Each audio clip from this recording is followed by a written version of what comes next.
दोस्तों, आज आप एक इसी सच्ची घटित स्टोरी सुनाने जा रहा हूँ। आपको सच में आपके रोंगटे खड़े हो जाएंगे। माँ से बेटे ने पूछा, मेरा बाप कौन है?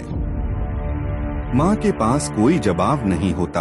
आखिर किया हुआ था, किया थी ना बताने का बजाय माँ मजबूर हो जाती है। उस दिन को याद तो नहीं करना चाहती, लेकिन बताना पड़ता है। ये कहानी है यूपी के शाहजहांपुर की। 27 साल पहले रेप होता है। तब लड़की की उम्र 12 साल थी। रेप से बच्चा हुआ। वो बड़ा होकर सवाल पूछने लगता है, मेरा बाप कौन है? शायद ही आपने कभी सुनी नहीं होगी। इस रियल कहानी में एक माँ का दर्द है तो एक बेटे का हौसला। वही बेटा जिसके सिर पर नाजायज औलाद का दाग लगा है। इस कहानी में इंसानियत को शर्मसार कर देने वाले दो दरिंदे भी हैं, जो 12 साल की एक लड़की की इज्जत लूटते हैं। तब उस बच्ची का ये पता नहीं था कि उसके जिस्म को ये दरिंदे नोचते। उसे दर्द होता है, चीखती है, चिल्लाती है, लेकिन कुछ नहीं कर पाती है और धमकी दी जाती है, इस बारे में अपनी दीदी और जीजा को मत बताना, वरना तुम्हारे दीदी जीजा को ही मार देंगे। और कुछ दिन बाद जैसे जैसे समय बीतता है, फिर वो लड़की गर्भवती हो जाती है। जैसे ही पता चलता है, उसे परिवार वालों ने डॉक्टर के पास लेके जाते हैं, ताकि पेट में पल रहे बच्चे को दुनिया में आने से पहले मार दिया जाए। पर डॉक्टर हाथ खड़े कर लेते हैं, ये कहकर कि अगर बच्चे के साथ कुछ किया तो जिस जिस्म में वो पल रहा है वो भी बेजान हो जाएगी। आखिरकार उस बच्चे को जन्म देना पड़ता है। आखिरकार उस माँ को बिना ब्याही माँ बनना पड़ता है और कुछ दिन बाद सुंदर सा बच्चा को जन्म देती है। आखिर में वो लड़की माँ बनकर भी अपने बच्चे को कभी गोद में नहीं खिला सकी। किया कि बिना ब्याही माँ ने बच्चे को जन्म दी है, इसीलिए हमेशा के लिए दूर रही, क्योंकि परिवार ने उस बच्चे को दूर के रिश्तेदार को दे दिया। और वो लड़की समय के साथ वो बड़ी होती चली जाती है। करीब 28 साल की उम्र में उसकी शादी होती है। पुरानी सभी बातें भुलाकर नई जिंदगी शुरू करती है। लेकिन कहते हैं कि कपड़े पर लगे दाग तो धुल सकते हैं, लेकिन जिस्म पर लगी एक खरोंच भी उम्र के किसी पड़ाव पर कई बार उभर कर सामने आ ही जाती है। इस लड़की के साथ भी ऐसा ही हुआ। बचपन में इस लड़की से जब दो लोगों ने रेप किया था और उससे एक बच्चा भी हुआ था। शादी के कई साल बाद उस लड़की के पति को इस बात की भनक लग जाती है। तब तक वो लड़की एक और बच्चे की मां बन चुकी थी, पर ये संतान कोई नाजायज नहीं थी। बाकायदा इसके पिता का नाम था, पर पुराने दाग की वजह से इस लड़की के ही चरित्र पर सवाल उठाया जाता है और फिर वो अकेली हो जाती है। ना अपने परिवार की और ना ही ससुराल की। अब वो लड़का जो नाजायज था, उसे कोई दूर का रिश्तेदार पाल रहा होता है। उसे भी पता चल जाता है कि जिनकी गोद में खेला और बड़ा हुआ वो मेरे असली माँ बाप नहीं हैं। तो फिर असली पिता कौन है? ये पता लगाने के लिए वो अपनी असली माँ के पास आता है। फिर सवाल करता है, मेरा बाप कौन है? फिर वो माँ क्या कहती?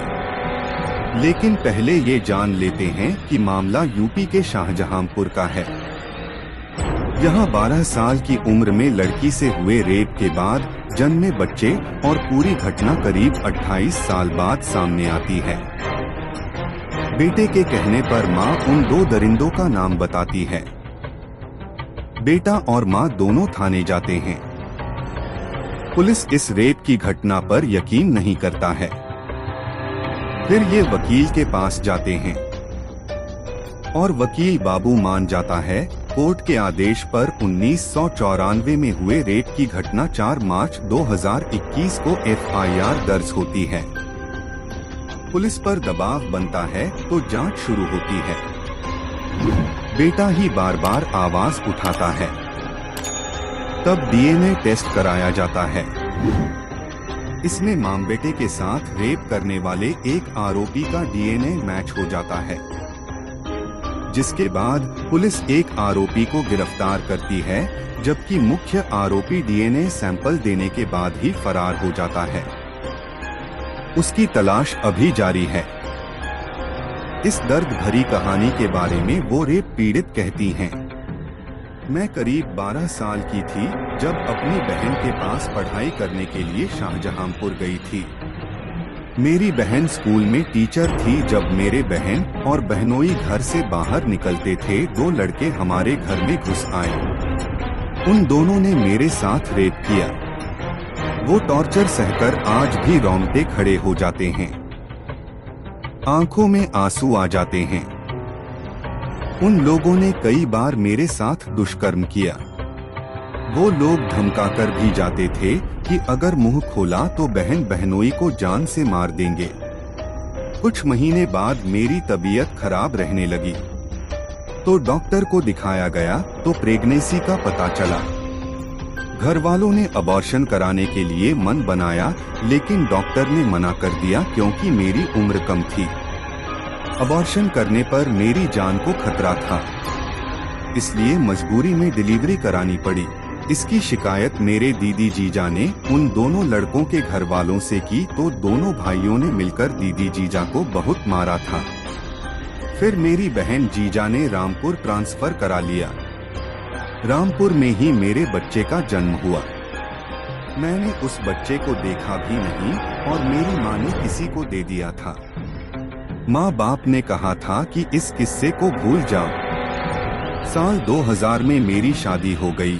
अच्छी खासी खुशहाल जिंदगी बीत रही थी कि मेरे पति को मेरे साथ हुई इस घटना की जानकारी हो गई। हमारे बीच झगड़े होने लगे, मेरे चरित्र पर उंगली उठाई जाने लगी, तो आखिर में मैं अपने बेटे, जो शादी के बाद हुआ था, बेटा को लेकर लखनऊ आ गई। जिस बेटे को गोद दिया गया था, वहाँ पर लोग उसे प्रताड़ित करने लगे। नाजायज औलाद, तू मुस्लिम है कहकर लोग ताना मारने लगे। जिन लोगों ने मेरा बेटा गोद लिया था वह मेरी रिश्तेदारी में ही थे, इसलिए सबको पता चल गया था कि वह मेरा बेटा ही है। जब मेरा बेटा बहुत परेशान हो गया तो एक दिन मेरे पास आकर सवाल करने लगा। मैं जिनके साथ रह रहा था वह मेरे पिताजी नहीं है, वह मेरी माँ भी नहीं है, तो मैं कौन हूँ, आप मुझे बताइए। पीड़ित महिला कहती हैं कि छोटे था तो मैं बेटे के इन सवालों को टाल देती रही। कई बार उसे डांट देती थी, किसी तरह चुप करा देती थी, लेकिन वह बड़ा हो गया तो वह जिद पकड़ लिया कि मुझे बताइए मेरे पिता कौन हैं। वो कहता था कि सबके पिता हैं, लेकिन जिन्हें मैं पिता कहता हूँ वो तो मेरे पिता है ही नहीं। इसलिए मेरे पिता कौन हैं, अब मुझे जानना है। जब और बड़ा हो गया तब उसने कहा कि मुझे बताओ, नहीं तो मैं सुसाइड कर लूंगा, मेरा अस्तित्व ही नहीं है। आप मुझे कुछ बताते नहीं हो। जिनके साथ रहता हूँ वह गंदा खून कहकर दुर्व्यवहार करते हैं, तो मेरी जिंदगी कैसे चलेगी, मैं कैसे जीऊंगा। मैंने बहुत समझाया लेकिन नहीं माना, तो मैंने पूरी आपबीती बातें उसको बताई। बेटे ने मेरी बात सुनकर कहा कि मम्मी आप अकेली नहीं हो, मैं आपके साथ हूँ। अब यह लड़ाई हम दोनों लड़ेंगे। बहुत कठिन वक्त था। जिस बच्चे को मैंने जन्म दिया मैंने उसको देखा भी नहीं। उस बच्चे को 10 साल बाद देखा तो हम बता नहीं सकते, मेरे पास शब्द नहीं है। क्या तकलीफ हो रही थी, क्या हमारे ऊपर गुजरी है। पति ने छोड़ दिया, माँ बाप से रिश्ते खत्म हो गए, रिश्तेदारों ने साथ देना बंद कर दिया। जिंदगी में बिल्कुल अकेले पड़ गए थी। बेटे की जिद पर जिंदगी में पहली बार मिली असली खुशी। अब बेटे का सपोर्ट मिल रहा है। मेरे बेटे ने कहा कि जो सजा आपने जिंदगी में काटी है अब दूसरों को सजा काटने की बारी है। जिन लोगों ने आपके साथ ऐसा किया है मेरी जिंदगी बर्बाद किया है, वह लोग सुकून से जी रहे हैं। मैं आपके साथ हूँ। आप लड़ाई लड़ो, उनको पकड़वाएंगे, उनको सजा करवाएंगे। बेटे का इतना हौसला मिला। अगर मैं यह कदम नहीं उठाती, यह लड़ाई नहीं लड़ती, तो मेरे बेटे ने कह दिया था कि लड़ाई लड़ो नहीं तो हम सुसाइड कर लेंगे। मुझे यह नहीं पता था कि मेरे साथ दुष्कर्म करने वाले दोनों भाइयों में मेरा बेटा किसका है। तो हम माँ बेटे के साथ उन दोनों भाइयों गुड्डू और नकी हसन की डीएनए सैंपलिंग हुई। डीएनए सैंपलिंग बड़े भाई नकी हसन से मैच हुई, जो अभी फरार है। छोटा भाई गुड्डू पकड़ा गया है, नकी हसन उर्फ ब्लडी फरार है। शुरू में पुलिस का रिस्पांस ठीक नहीं था। मैंने जब अपने वकील से बात की तो वकील ने भी कहा कि अब तो कुछ भी नहीं है, कहां से सबूत लाएंगे। जब थाने गए तो वह खुद ही कहने लगे कि आप कैसे साबित करेंगे। 1 साल 2 साल का मामला हो तो ठीक है, तो पूरे 27 साल बाद आ रही है तो कैसे सबूत इकट्ठा होंगे। 1 साल तक पुलिस ने बहुत टहलाया, मेरी कंप्लेन तक दर्ज नहीं हुई।